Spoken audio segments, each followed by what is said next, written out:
Hello, everyone, and welcome to the second convening, the second online faculty meeting of corrections faculty in Washington State.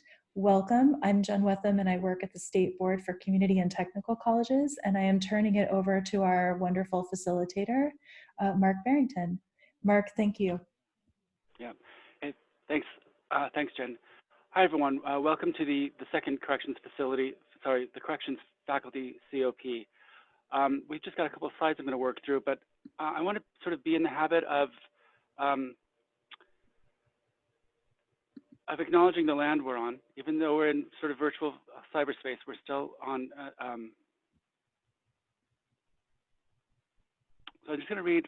I'm going to read from the Banks Center for Educational Justice. They have a brief land acknowledgement and I'm a big fan of James Banks, and so I'd like to read their land acknowledgement just briefly. The Banks Center for Educational Justice, like the University of Washington and all our lives and institutions, exist on Indigenous land. We acknowledge the ancestral homelands of those who walked here before us and those who still walk here, keeping in mind the integrity of this territory where area Native people identify as the Duwamish, Squamish, Snoqualmie, and Puyallup, as well as the tribes of the Muckleshoot, Tulalip, other Coast Salish peoples, and their descendants. We are grateful to respectfully live and work as guests on these lands with the Coast Salish and Native people who call this home. This land acknowledgement is one small act in the ongoing process of working to be in good relationship with the land and the people of the land. I'd also like to take a moment to acknowledge what's happening nationally and locally, and acknowledge that Black Lives Matter. And just hold space for this moment. Many of us in this meeting today have uttered the words Black Lives Matter in the past, and it seems like many more across the country and locally are catching up with us, and we're seeing tremendous change happening nationally and locally, and I just wanted to acknowledge that before we move forward.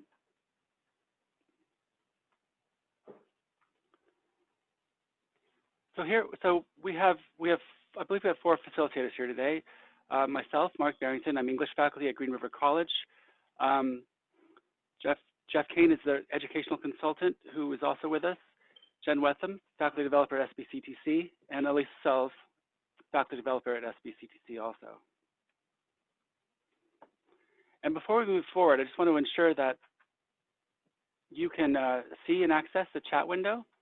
For those who have access to the visuals, I know that some people in the DOC will not, but if you are online and able to, hopefully you've been on Zoom at our previous meeting and before, and you're able to see and access the chat window where we will have people answer a question momentarily. So speak up if you're unable to see the chat window. You should also be able to sort of see. Yeah, go ahead, Jen. Sorry, I also just wanted to acknowledge that Alyssa Sells is going to monitor the chat and I will be taking notes. So if Alyssa sees your comment in the chat, she will wait for like the right moment and then share that with Mark as the facilitator. Because I recognize Joanne just wrote that she doesn't have camera or microphone capabilities. So Joanne, we will be watching for you in the chat. You made absolutely awesome and robust contributions last time. So thanks for joining us today.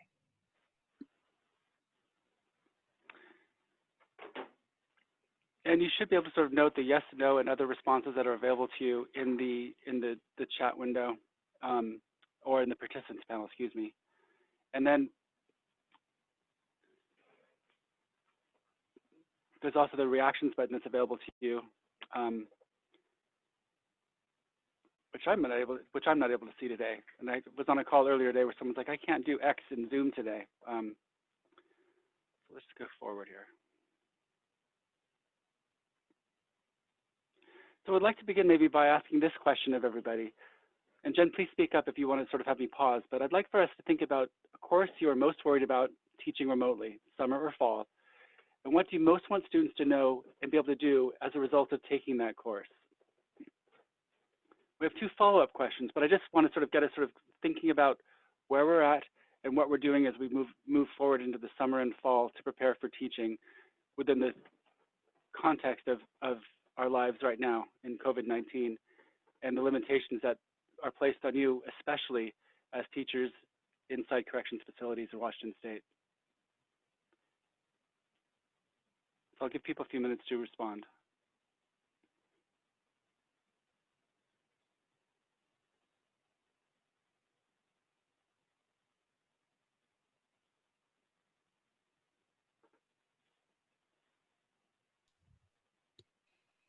Mark, while folks are working on that, would you mind popping a link to the slides into the chat for us for those that may want to open the slides on their own computers? Absolutely. Thanks. And then I can cut and paste from that and put questions into the information into the chat for anybody that is not having all the visual part.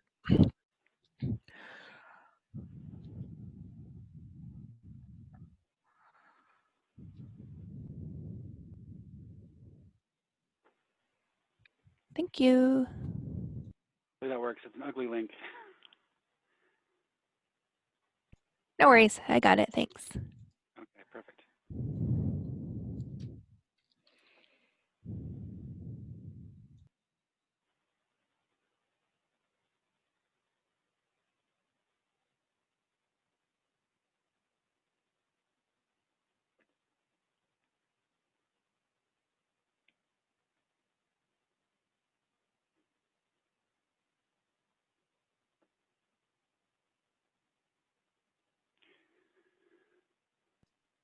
We do have some comments starting to roll into the chat. So Mark, just let me know when you're ready to have me read those out. Yeah, I'm seeing them myself. Okay. Alyssa, well, in order to have sort of a multitude of voices or a variety of voices, I'm happy to have you read them out. So yeah, feel free. Oh, well, whatever works best for you. I wasn't sure if you could see the chat right now. So a lot of times Jen and I will read them to each other and then call on the person to expand on that. But we'll do it however you want.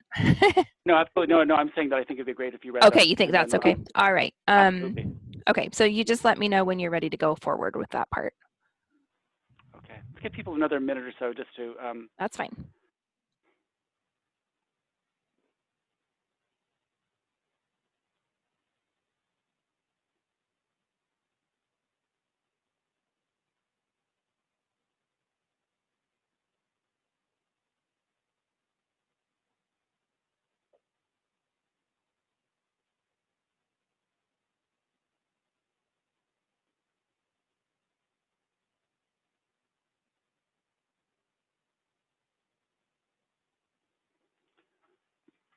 Alyssa, if you're able to, we just go ahead and start now. That sounds good. Yep, that's perfect. I'm just going to start with what I think was the first one that came in response to your question. And that was Laura. And Laura says, basic skills. I want to hold face-to-face lab time for small groups to accommodate them, at least a little. And I don't know, do you want me to just read through all of them or do you want to pause on each one? Laura, do you want to add anything to that, or do you want us to keep going?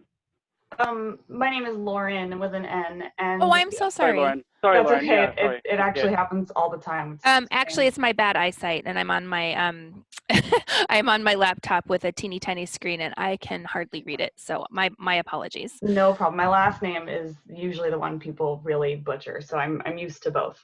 But the only thing I would add, I suppose I'm seeing some other things in the chat about getting work back from High School Plus students or High School 21. It's the same for my GED students, and at Larch we don't have laptops, so our students aren't using Canvas in any way. I don't know if that's happening at other facilities, but we're really doing our basic skills students a disservice by not trying to get back in and hold some kind of face-to-face 10 feet apart. I mean, I'll wear a hazmat suit if I have to, so I'm really worried about those guys. Thank you. Thanks, Lauren. Hey, I'm just going to jump on just because I had an email separate with Lauren around this. And so it probably needs to be said out loud what's going on with corrections education, because there's been a change as of this week. Would this be the right time? Sure, Pat. Okay. Just so you know, we've worked out so that each college and each DOC site is making local decisions. So they have to take into account what's going on with their local college administration desires and with the DOC facility security teams. So for instance, in Lauren's case, Lauren works for Clark, and Clark College every college has a separate collective bargaining, and their collective bargaining unit contract says that they all are treated the same, whether they're corrections education or not. And so because their campus faculty are not able to resume going to the campus, the college's position has been the faculty for the corrections contract are not able to go to their site at large. And DOC has said, well, whenever you want to come, just let us know. So that's how that works. Another facility might be Coyote Ridge. Coyote Ridge is with Walla Walla Community College, and their faculty are able to go in. Their local college has said, go in and do your thing. Obviously, social distancing, all the safety protocols, all that. But they have recently had an outbreak of COVID-19, and the DOC folks have said, no, we're going to limit you to X, Y, or Z based on where we have population that we have isolated in quarantine. You may have another facility that, like Monroe. Monroe was shut down. Now they have gotten their COVID cases very low, and they're back to operational things, and they can operate. So each facility has a different situation, and each college has a different collective bargaining. And so the local deans have to work with both the colleges and DOC to begin. You could be Centralia. Centralia is good to go. They don't have any COVID. DOC is good to go. The college is ready to go, and everybody's ready to go. And I can see there are things in chats. I'm just not that fast. So Pat, that's interesting. It makes me think of what's happening at Green River today. We're actually holding a forum on the collective bargaining and how our collective bargaining as faculty is inequitable, you know, and I think to myself, inequitable among faculty. But I'm thinking about Clark and how that action, from my perception, it seems that it's inequitable to the student population. But also it's intended, I think, to uphold sort of equity for the faculty, so it's complicated. But just wanted to acknowledge that. Could figure out a way to circle back to that idea of the collective bargaining getting in the way of faculty who want to visit institutions. But let's continue with the next. Well, let me say, Mark, I'm not saying get in the way. No. Yeah, they have to be honored. I mean, there's not a good guy, bad guy here. It's just everybody's situation has to be addressed and able to do their things. No, absolutely. I understand. That's my perception is that it's unfortunate that our bargaining can't. Yeah. Yeah.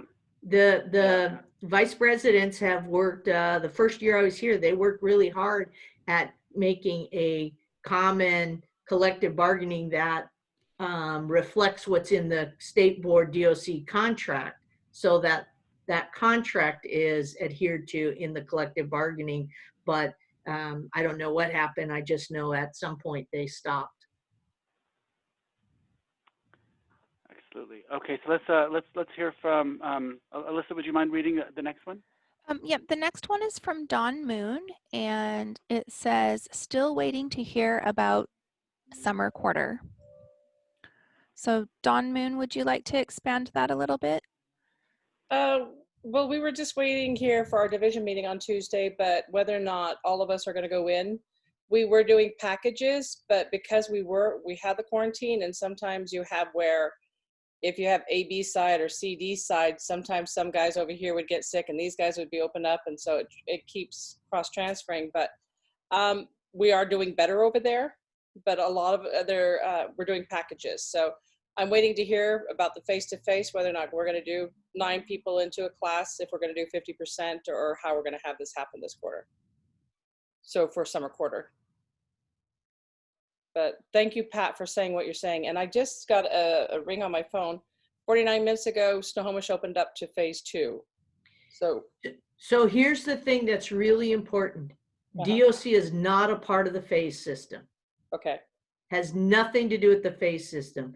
What we negotiated out with the governor's work group is DOC is, every facility with DOC has multiple phases, if you were to analogize it, inside of its facilities. So you may have a minimum security where you would be at a phase 4 if you were to use an analogy like that. So you may have another medium security that's at a phase 1, you know. So they don't have the phase system that the rest of us, it is they quarantine, they isolate, or they operate. And any of the areas they operate, we can now operate in under the COVID-19 safety guidelines. Well, I do feel safe with DOC in that aspect, that because it is the government, that they make sure PPE's in there. Everybody's equipped with everything. I mean, they're very, very cautious because of the law and everything. So I do appreciate that, because walking around, anything can happen, but at least when you go in, you know you're protected by COs and you know what's going on in there. So I do appreciate that and knowing that. Thank you. Yeah, and there's a comment in the chat about being somebody who would have a situation where they might not be able to come into the facility. That's something you got to work out with your deans. DOC has been gracious. They have been paying us the entire time, the full contract, and they're continuing to do that while we've worked through things that are not in our control. So if you have an ability to come into work, the dean, you have to work that out with them. They have been doing remote assignments for most employees for the entire spring quarter. Okay. Sorry, I'll be quiet now. Thank you, Pat. Your info is valuable.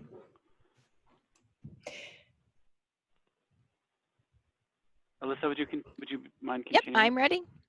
The next one in the chat is from RB Chavez, and it says, worried about not having a classroom because all education classrooms here have been turned into living cells. And RB, I'm not sure what your actual name is, but I'll go ahead and turn it over to you to give the group a little bit more information about that, if you don't mind. Sure. It's Ricardo Chavez. Ricardo, thank you. From Coyote Ridge. So I work at the camp and at the medium. We have 2 pretty much units here at Coyote Ridge. And it's kind of interesting because we have, at the camp, we have students that have movement, but we don't have any classrooms.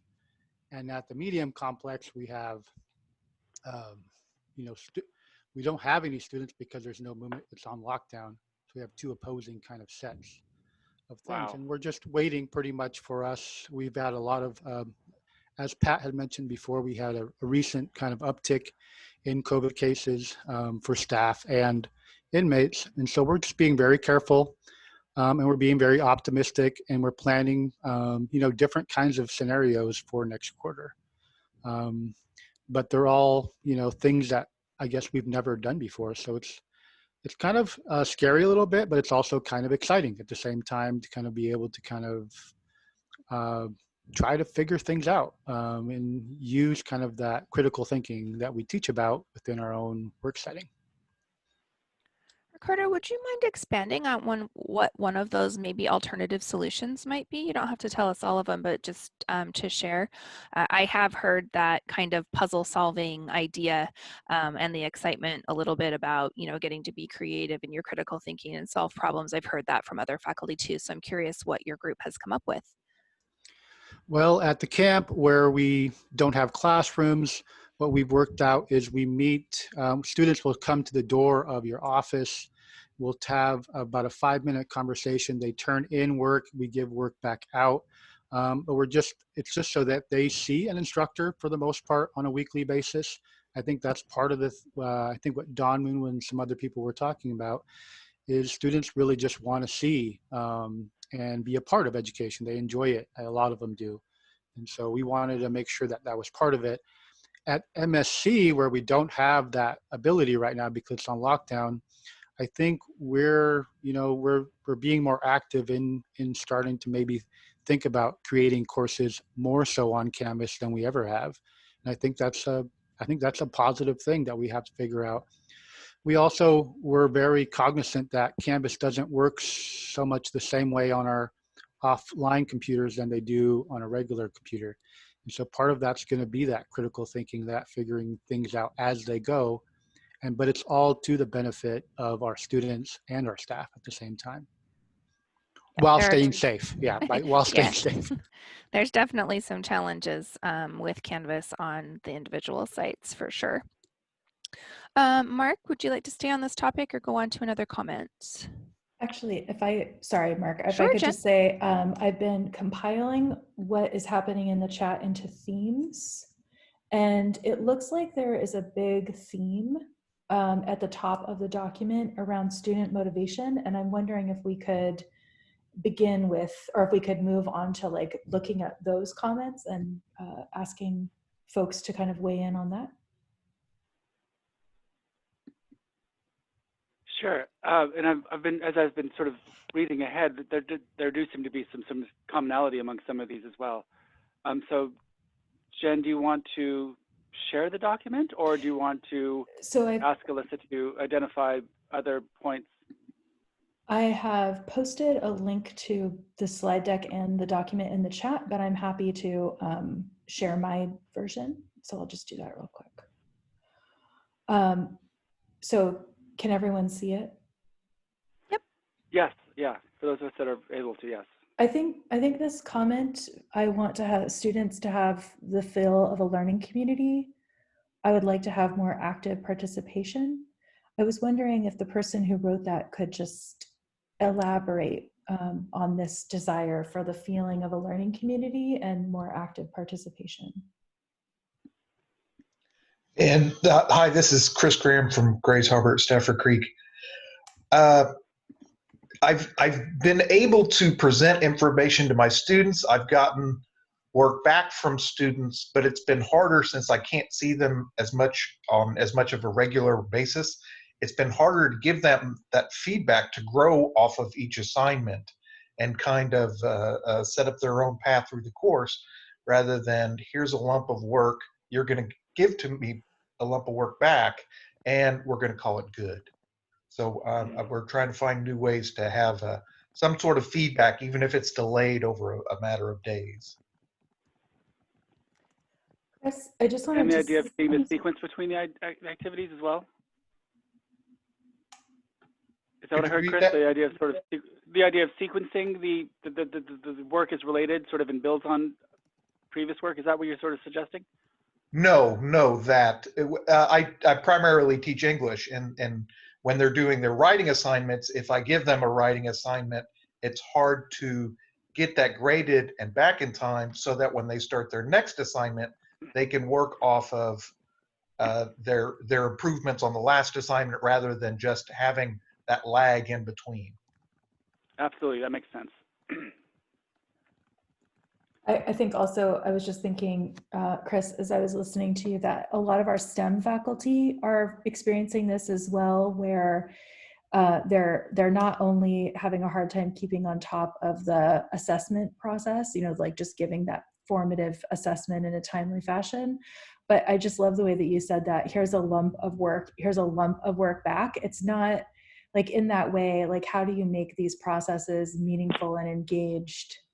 I just that was very profound. Chris, as a quick aside, as a fellow English instructor, I just discovered an extension on Chrome called Annotate.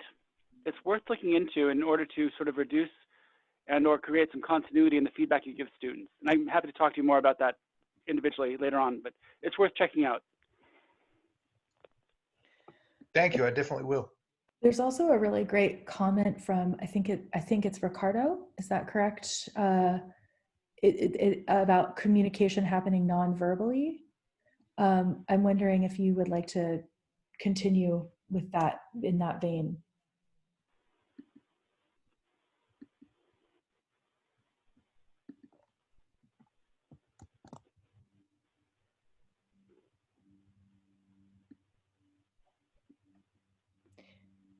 And meanwhile, I'll post it into the chat so folks can see it, or I'll post it.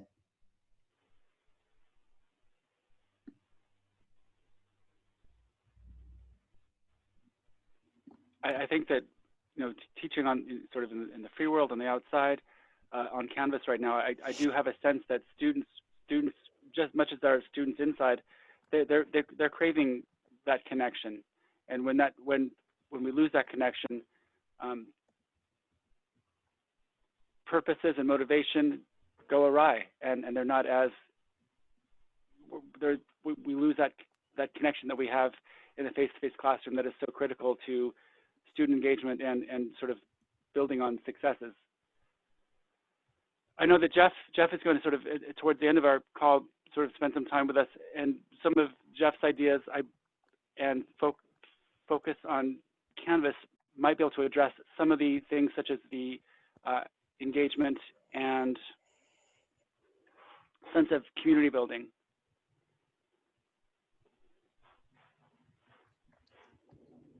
It seems like there's also a theme, and I think this showed up in the first meeting as well, around incentive. And so if we take a look at some of these comments, and they're not quite organized the way that I would like them, but someone wrote everything. The majority of my students do not engage in remote instruction. People are having difficulty getting work back from high school 21 classes. And I think this comment about, I want them to feel like they're learning and working towards achieving knowledge to pass the GED test. Many are not readers, so giving them a packet to read doesn't work for many students. And again, this notion that the GED test is indeed a motivator. And so how do we build different kinds of motivation in this environment? The person who wrote, I've had luck so far, but there are some that just won't.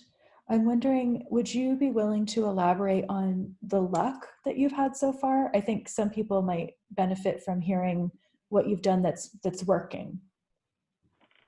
Sure, this is Julie Spada. I'm at WSP in Walla Walla. And I think as far as luck is really just that. I think I just have a nice group of students who really want to accomplish their GED, so they're willing to put in the work.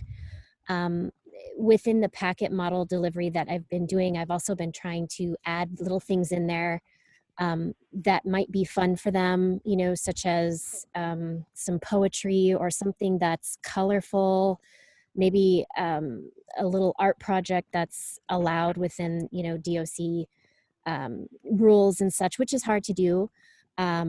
But other than that, I think that I've just been lucky. I've just had a good group. So I know that that's not always the case.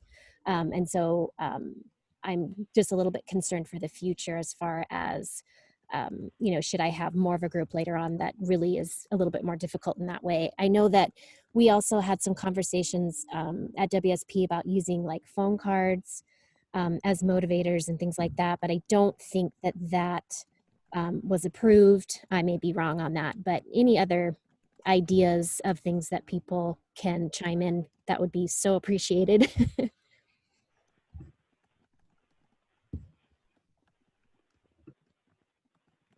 And Lauren says in the chat, my high school plus students are far more motivated than GED students, especially since we cannot do any GED testing. So there's sort of this sense of, you know, what's my motivation to continue with something that might not pan out from the student perspective.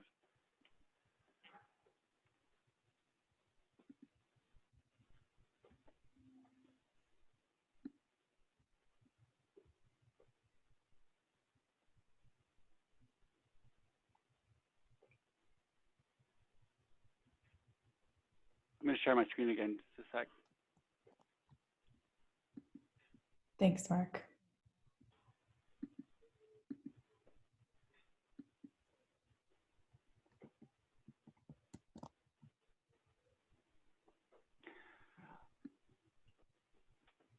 I want to present these two questions as well that they likely will not get answered today, but to keep them in our minds as we move to the next step, where I want to ensure that we give Jeff some time to query people who are on the call and about some of his ideas about, well, I'll let him share. But just to think about this as we move forward with the rest of our half hour, what would you most like to know and be able to do as a teacher as a result of having access to your colleagues who also teach in corrections education today? Hopefully there's already been a couple of things that have been said that you might be able to utilize. And finally, the second question, what would we most like to learn, what would you most like to know and be able to do as a teacher as a result of having access to your colleagues who also teach in our corrections education at our next meeting and over time, in order to sort of make sure that this community of practice is vibrant and useful for you? I wanted us to sort of think about that. And I'll copy these questions into the chat in just a second, but I want to also allow time to share about the fact that we now have a Canvas shell for the COP, and I'd like to give some time to Jeff to discuss what he'd like to do.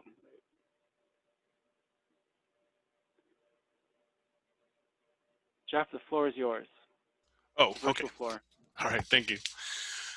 Yeah, I had a couple of things I wanted to talk about in this meeting. First of all, I just want to say that getting the feedback in this meeting from all the faculty is fantastic. This is exactly, of course, what this meeting is for. And I was also happy to see that we have some space set up in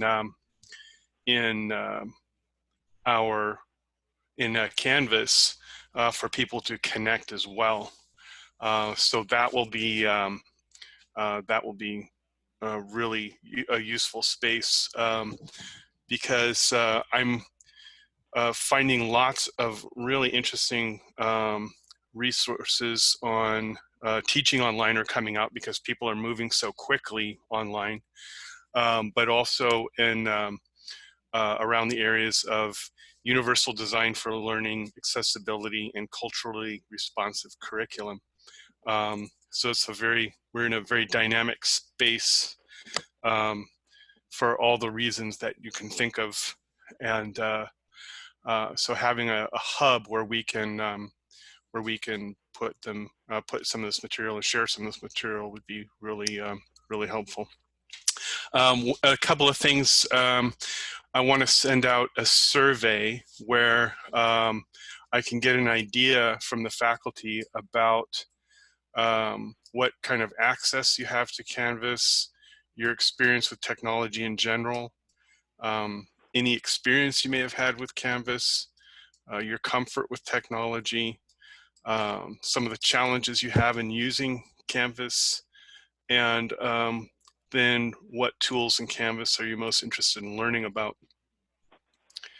I want to use this information to shape the training. And of course, if they have zero access to Canvas, and it's going to be a short survey, but I would really appreciate feedback from folks on this. I had a meeting with Mark and Lori earlier in the week where we talked about some of the needs for Canvas, how that Canvas course could be shaped.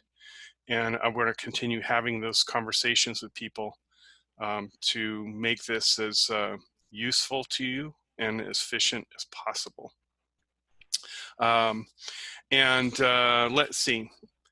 Any questions about that so far? Because what I'd like to do, I just want to show you the front door of the course, if that's okay, if I can share my screen, Mark. You should be able, yeah, I'll stop sharing. You should be able to grab it. Okay. Let's see here. Okay, the idea that I have for training so far. Do you have sharing capabilities? Are you able to start? Yeah, it's just cycling through. There it is, okay. Okay, we got it, okay. We won't go into too deep on this, but I'm calling it, with all due respect to Alyssa, Canvas 99. And it's meant to be 2.5 to 3 hours to complete it. And hopefully, if you're using Canvas in your other colleges, you would be interested in going a deeper dive into Canvas 101. The orientation is very simple course. It covers creating a course, organizing course material, building assignments, and then assessment, so using the gradebook, some best practices in online, and that covers things like using images and video, instructor presence, things like that, and then how to close a course, right? Wrapping up things with your students, downloading your gradebook, resetting dates on materials, that sort of thing. And so based on me reading previous emails that are in Basecamp, previous meeting notes before I came on board, and then conversations with Mark and Lori, and also Steve Gantz, this is kind of the direction I've taken it, and I know that it's going to be, that this will change over the next couple of weeks as I fill this material out. Any questions about this so far? Okay, and then I will definitely want to have some volunteers kick the tires and give me some feedback on that later. So I'll be looking for that as well. Let's see. So I had a survey. I had.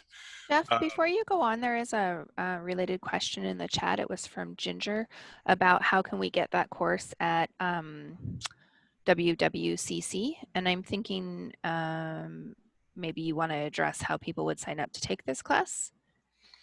Yeah, that's. I know you're not quite ready for that yet, but just like yeah. if you could give the group just a highlight. Well, so that's kind of my question. I'm wondering. I'm trying to figure out what server the most people have access to. And there's a conversation that was going on like 20 minutes before this meeting started with, I think there was Paul Creamer was talking about who has access to what.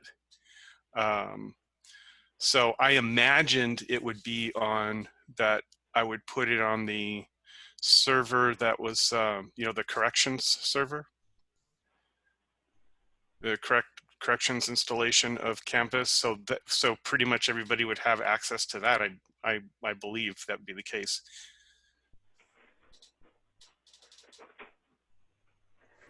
Jeff, if we put it on the corrections server, we'll need to make sure everyone has, if you're talking about the one that SBCTC is hosting, we'd have to make sure everyone has logins, because their logins right now are specific to when it's pulled from the GitHub to their actual site server. So I don't know that everyone has credentials to even access the SBCTC server. They don't, and we wouldn't do that because it needs to, exactly like Jody said, it goes from the state board and then the IT people pull it to the local server, and then it's available on the local server, and they don't have internet. So that's why I was asking about if it's online, offline. Okay, so I haven't gotten to that, the specifics about where the course would be hosted. What would be, so then what are the consequences of just having it on the SBCTC server? Could I clarify one thing really quickly? So and again, I just want to make sure that I just want to clarify something. So, and again, this is a little tricky. So one is, what we would like to do is have a training for faculty to learn how to use Canvas. And I don't think there will be any problem with having that on the SBCTC instance. I think, and again, like at the risk of too many Canvas shells, we also have created a Canvas shell for folks to share resources with each other. And for example, I think it's Laurel in the chat has some materials that she could already share. So those two pieces could be held on the SBCTC instance, but then people, when they actually translate the thing to their courses, they would do that in the corrections version. Pat, does that make sense? Yeah, I generally don't know enough. I mean, that's why this is the kind of question I would say. Steve is, Gantz is saying something, and so is Jody. They know much more than I. I would be bringing it back to our Tuesday morning IT meeting where, you know. And then you'd have a whole bunch more opinions. So I agree with Steve and what Jen said, that we should be able to host it on the SBCTC instance.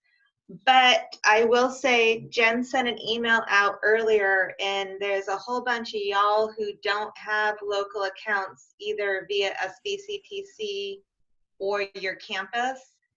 And we need to get you set up with local Canvas logins.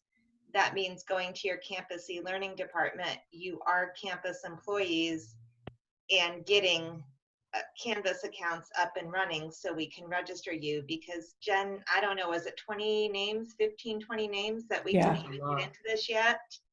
So if you don't know who you are, or you don't have an invitation to the COP Canvas that Jen sent out earlier, please let us know, and we can point you to who you need to get pointed to, but we need you to get those accounts created before we go too much forward with training or sharing.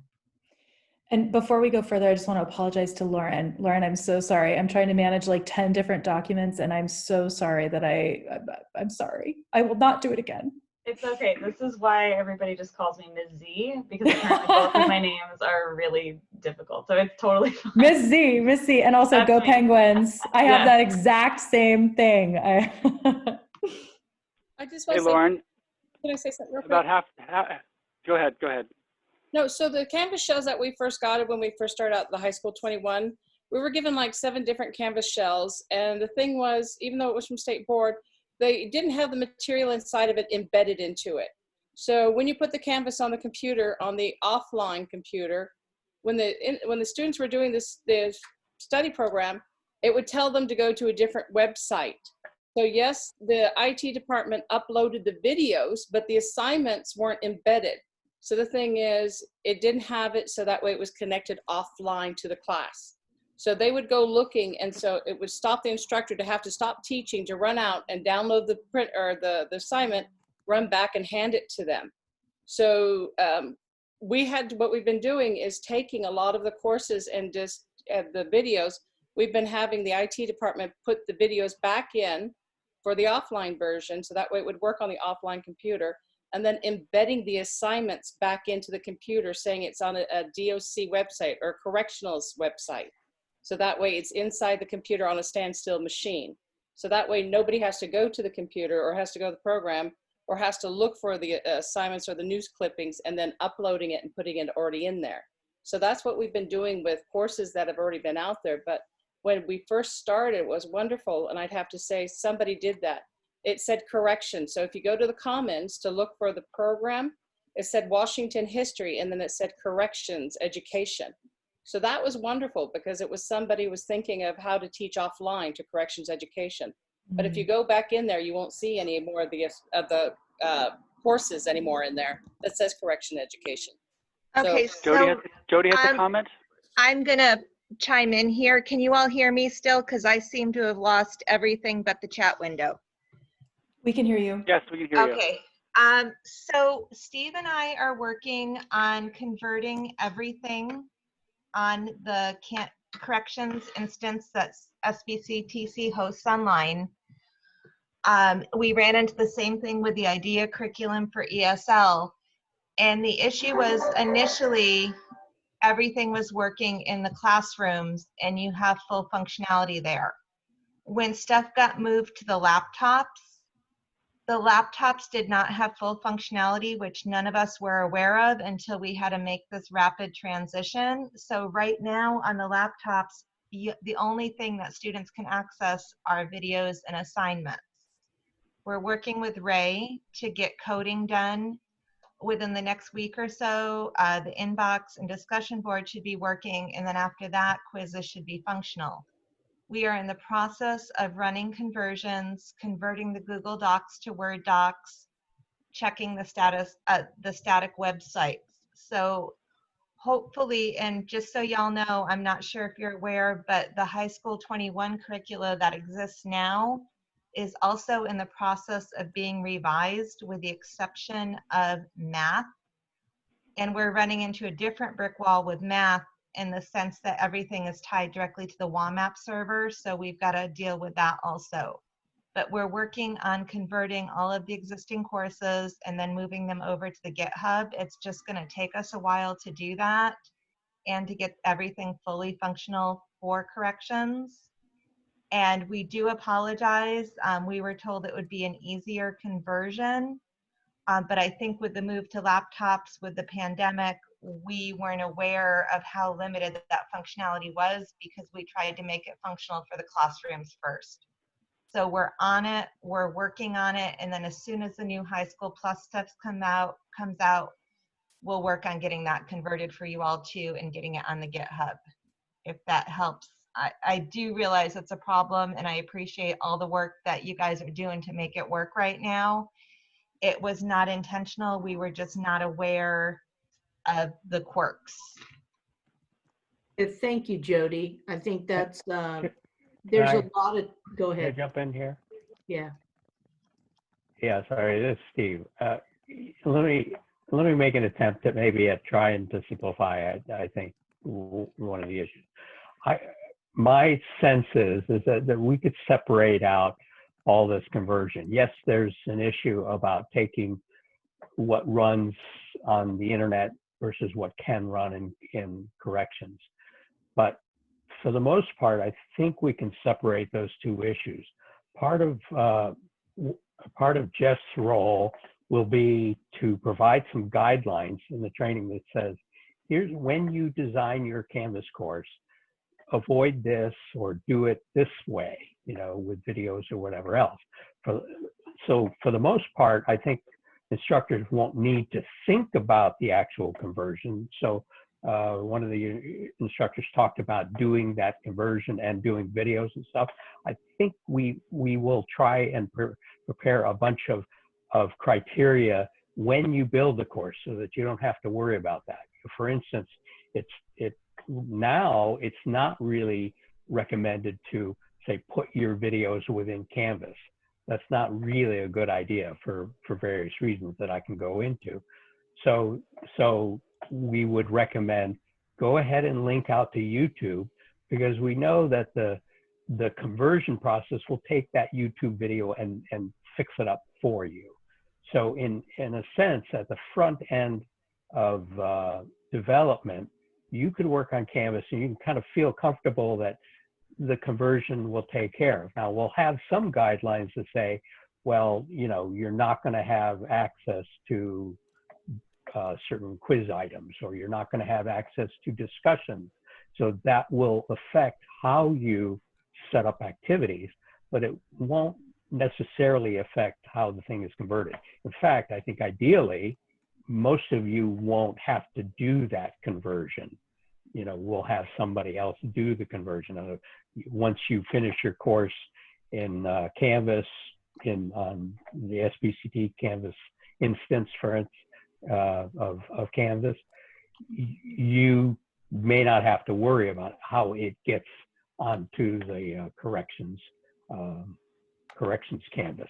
Now, there is another translation to the laptops, and again, that's going to be guidelines that Jeff will put together that says what limitations, what constraints do you have when you're actually working with the laptop. So that'll be another set of things.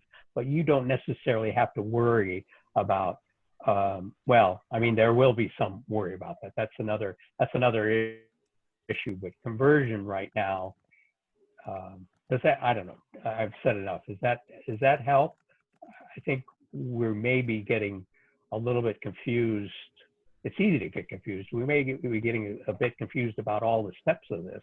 And I'm trying to simplify in a way that right now, let's think about doing Canvas. There's some quirks, there's some little things, but let's get everybody started building stuff or finding resources in Canvas using High School 21 or other things. And you know, in a few weeks, we'll have other guidelines coming. So don't worry so much about all the other stuff for now. That's. I have a question, if I may ask. Somebody said that there were 20 of us that weren't registered under Canvas at the state someplace website. Anyways, will you let us know if we're one of those? Because I'm registered for Canvas through Walla Walla Community College, and I know a bunch of people here are as well. If you got the COP invitation, you're good. Oh, okay. If you did not get the COP invitation, let us know and we can point you to the right people. This what is does COP stand for? Community of Practice. Oh, got it. Oh, yes. Okay. Thank you. No, it's so many acronyms and so many instances and so many, like Steve said, it's like so complex. This is Jen. Oh, sorry, go ahead. I'm so sorry. Shireen, I'm so sorry. I'm done. I just want to say, Shireen, thank you for that. I am going to post a list of the emails that were not rejected, but the emails where they were like, needs a Canvas account. So I will post that to the docs right now. And also, I just want to say corrections COP is also very funny. And that's why I've been writing out community of practice for this group, because it feels so weird to be like our COP. Yeah, right.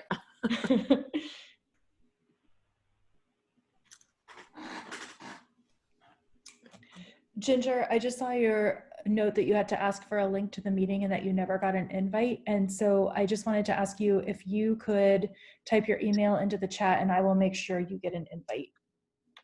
Yeah, the only way we found out about it, and I told Shireen about it, was because our Zoom meeting that we had this morning had to be changed, and it was mentioned in the email because of this Zoom meeting. And I was like, what Zoom meeting? And so that's the only reason we're here, is because of that. So thank you that you'll send it to us now. It's my pleasure. I think part of the emergent work of creating these communities of practice is spreading the word. There isn't really a good way to do this. And so I'm grateful to whomever forwarded on the emails. And so if you found out about this by accident, please type your email into the chat so I can add you to the list of emails that you'll get from, and you'll regret it probably because you'll get way too much email from me.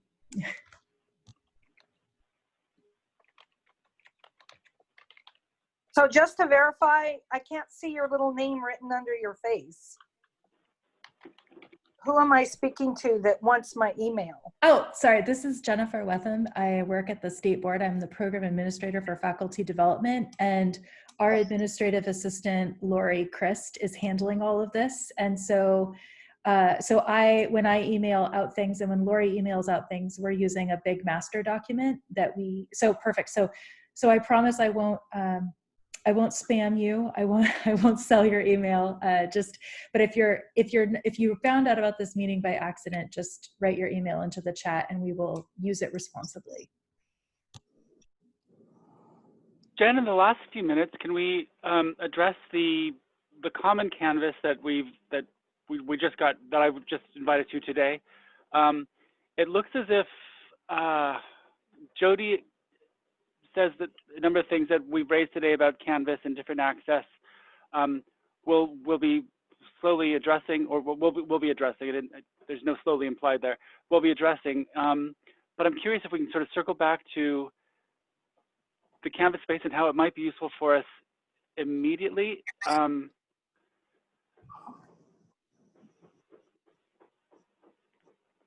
Absolutely.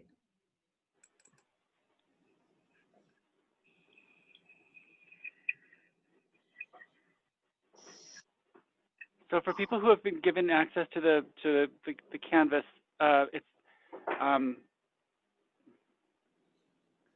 And I don't believe it houses anything yet, but it will be a place where we can put FAQs, frequently asked questions. It can be a place where we can carry on discussions and share ideas that we or victories we've had over technology and other issues we face in the coming weeks.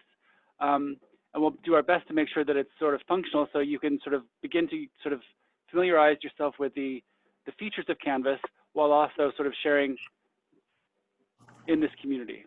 I think that's the purpose of this Canvas Shell, is to allow us to continue what we do in this hour every 2 weeks, but keep that going, but also sort of allow us to sort of be familiar with the structure and design of Canvas as well. So there's a twofold purpose there. I'm just going to share out my screen one last time because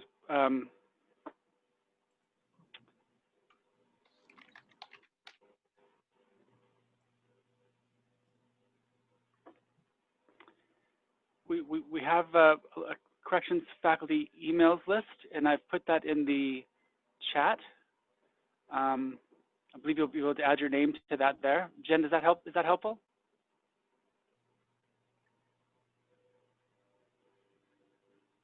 You're muted, Jen. Unmute yourself, hon. Sorry, thank you. Actually, I think it would be better if people, like, it seems like there's some problems with the DOC addresses not being able to add themselves. So I think it might be better if people, I'll put Lori Christ's email into the account. I think it's better if people email Lori Christ directly to be added. Does that make sense? To our common Canvas? Yes. Okay. So for everyone who hasn't yet been invited to the common Canvas, if you'll, Jen will put Lori Chris's name into the chat, and you should be able to reach out to her and say, please add me to the Canvas course, and you'll be granted an invitation to it. And I believe we plan to meet again in 2 weeks' time. If you give me half a second, I'll pull up my calendar just to double check that. I think the days.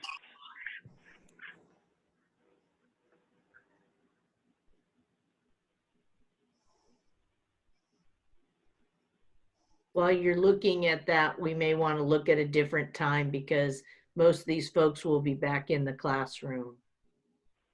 And usually they're done about 3:30 in the afternoon. You'd have to ask. So our next planned meeting is 3 p.m. on the 19th, which is a Friday. So that should account for that. I'd let them chat about that. I wouldn't know. I know that our campuses campuses are mostly closed on Fridays, but I'm pretty sure they operate Monday through Friday. And that's maybe a good sort of thing to raise. But, there's a number of us, but I didn't sort of set the dates or the times. But if these times, if say the 19th at 3 p.m. doesn't work for you, we will record the call in the Zoom, so you'll be able to access it that way. But going forward, if there is a more common time that sort of meets or addresses people's schedules, and Dawn Moon just posted school ends on the 15th at MTC, and that might be true for many of us, that we'll be wrapping up the quarter and we'll be into summer. So we can stay in touch about best times to meet also.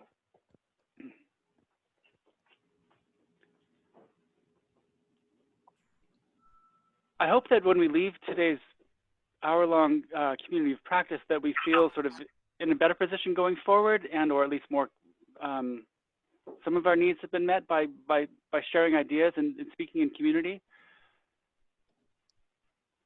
Has that been true for people?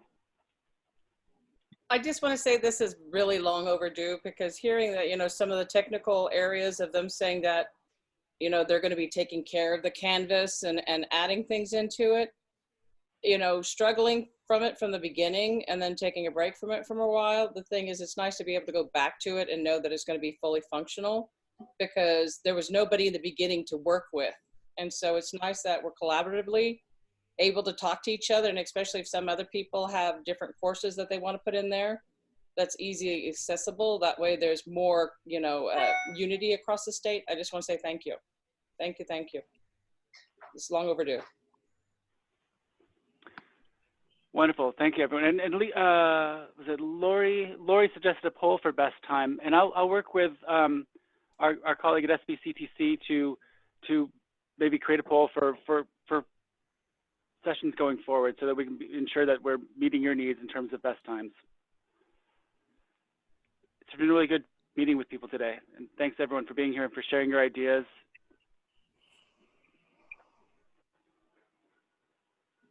I'd like to say thanks Jen to or Alyssa, Mark do you for. have parting thoughts? I'd like to say thanks to Mark and Jeff for spending hours of time getting ready for this and planning. Like when the groups are emergent like this, it's really hard to kind of figure out like how do you get the right structure. And so I just wanted to say thanks to them, and also to Steve, Alyssa, Pat, Jody, all the State Board staff for working together. This is also new because we're not actually used to working across our silos. So we're sort of like, how do we do this? And also thanks to all of you for coming today and sharing such great, fantastic wisdom with us.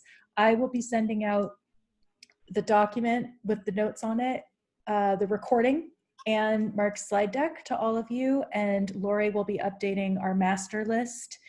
And also, I'm just so looking forward to getting to know all of you better. And Jen, one thing I just noticed, does your list of faculty emails include the site they're at? Because that will help us in pointing folks to the Correct e-Learning department, or did we not collect what correctional site they teach at? We did on the Google Doc, I think, but the Google Doc is not really a functional document anymore. And so Lori has a different list. So Jody, let's talk offline about how to handle that.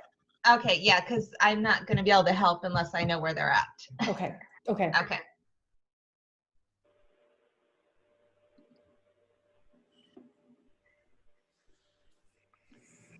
Thanks, Pat, for your input. Also, it's been very helpful for me in understanding these processes moving forward. Yeah, and stay safe and healthy out there, guys. Yeah, and Lauren, also thanks for being willing to share your materials with everybody. Lauren, I'm so excited. Like, yay, Lauren has stuff.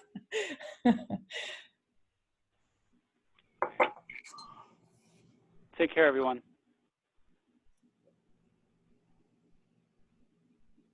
And Jen, I'll stay on for a few minutes if that's helpful. Yeah, absolutely. I'm going to stop the recording.